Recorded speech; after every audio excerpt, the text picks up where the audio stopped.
কোটা বিরোধী আন্দোলনে দেশজুড়ে সহিংসতা ও কারফিউর নেতিবাচক প্রভাব পড়েছে রাঙামাটির পর্যটন খাতে। এতে পাহাড়ি জনপদটি প্রায় পর্যটক শূন্য।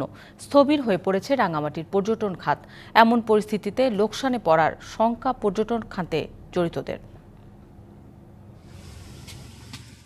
রাঙামাটির ঝুলন্ত সেতু, নেই কোনো পর্যটকের আনাগোনা, চলছে না কোনো বোট, পুরো পর্যটন এলাকা জুড়ে শুনশান নীরবতা। এমন দৃশ্য শুধু ঝুলন্ত সেতুতে নয়, রাঙামাটির পলোয়েল পার্ক, আরণ্যক, সাজেক ভ্যালি, সুবলং ঝর্ণা সহ সব পর্যটন স্পটই ফাঁকা। অথচ লেক, পাহাড়, মেঘ ও ঝর্ণার মিতালি দেখতে পর্যটকদের পছন্দের প্রথমে থাকে রাঙামাটি।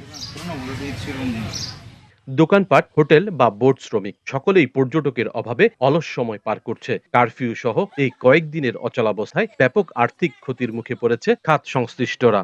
এখন একদমই বেচা বিক্রি নাই, যেহেতু টুরিস্ট নাই, ওই দেশের পরিস্থিতিও খারাপ, তো আমরাও অলসতায় দিন কাটাচ্ছি আর কি এখন। এটা তো অবশ্যই গেট খুললে বয়ে রয়েছি। ওই এখন মনে করেন 3টা ঘন্টা আইলো, কাটলাম। এই অবস্থায় পর্যটন খাতের শ্রমিকরা মানবেতর জীবনযাপন করছে বলে জানান হোটেল মালিক ও বোট মালিক সমিতির নেতারা।